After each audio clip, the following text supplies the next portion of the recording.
my goodness. I mean, another just, I mean, very close on the odds. It very much tells the story here. Not sure what's going to happen when Arnold Allen, perhaps the most underrated fighter in this featherweight division, he Yeah. will take on Dan Hooker, the number 8 ranked lightweight, who is coming back down to 145 pounds, a division that he started his UFC career in.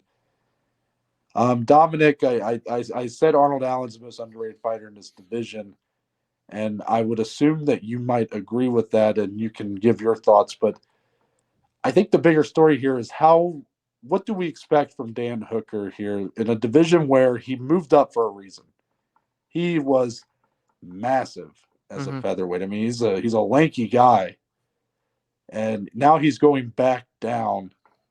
Your expectations for him, are you nervous about how he's going to look, or are you pretty confident that the Hangman might really be at his full capacity here against Arnold Allen?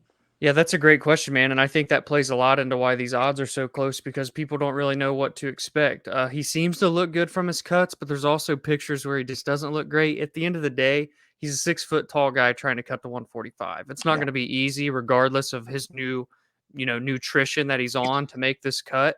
Um, but it's very much kind of how I viewed.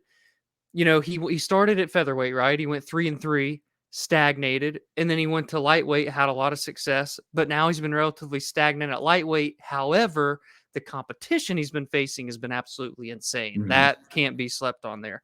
But he realizes, I mean, I'm kind of in no man's land. What do I do? Now he's coming back to 145 again. So it's a very interesting move. Relatively late into his career. He's only 32, but he's been fighting in the UFC for a long time. He has 18 fights in the company. He hasn't fought at 145 pounds since 2016, man. So I want him to make this weight. I want him to look healthy come Friday morning, obviously. And, we know kind of how he fights. He is good everywhere. He's a great striker. He showed an ever improving skill set with his grappling. And he's going to need all of that because Arnold Allen, like you said, might be the most underrated fighter in the featherweight division and one of the most in the entire UFC. He's 17-1. He's 8-0 in the UFC, and he's won 10 in a row if you go outside of the UFC. And half of his wins are by finish. And he's 28 years old, right in the middle of his prime. Mhm. There's just, he's very, very good. And I don't think people realize that because he has a lot of decision wins in the UFC. He doesn't necessarily go out there and finish people. But this guy is the complete package, man, when I look at Arnold Allen. And that's why this is such a tough fight for Dan Hooker to come back to. But this is still going to be Arnold Allen's biggest test in the octagon, even though he's ranked number 7. So, Yeah. So obviously, I can tell by the way you're talking, like we're on the same page. We both think Arnold Allen has a very high ceiling. mhm. But my question for you: if Dan Hooker is the best version of himself, is he better than Arnold Allen at his current state?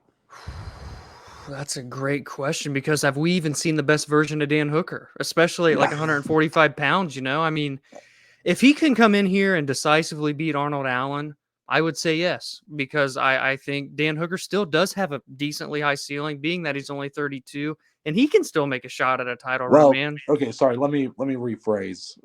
What I mean is like if you were to, you're saying how you think the odds are this close. A lot of the reason being maybe because some people are unsure Hmm. of what Dan Hooker we're going to get. Is he going to be gutted from trying to cut that weight and just be a very compromised, maybe lackluster Right. performance?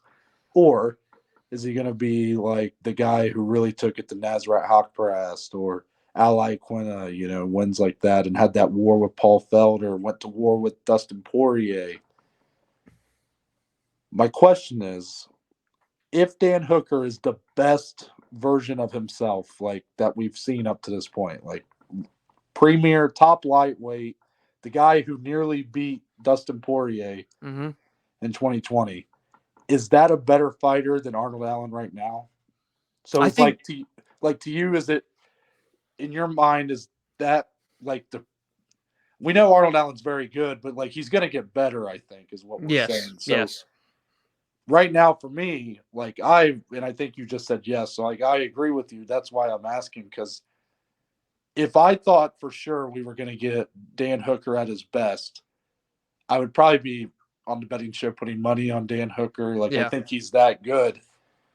But I'm not confident that that's what we're going to get. There's a reason why he couldn't continue in this weight class, and it kind of fizzled out Yep. before having some resurgence at lightweight. Arnold Allen is so comfortable in this weight class, so fitted for this weight class that it's a tall task.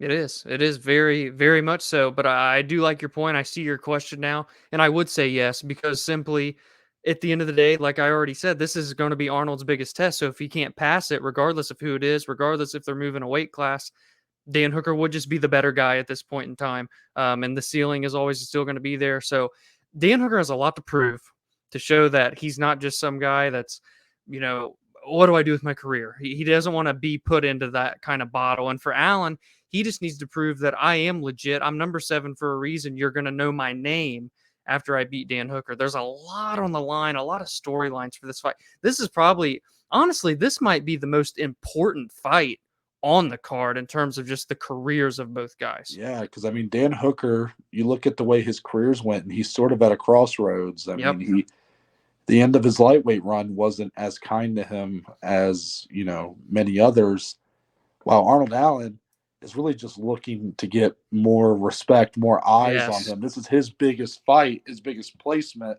in this co-main event spot. Very intriguing to see how both guys respond to that. Yes, I love it. All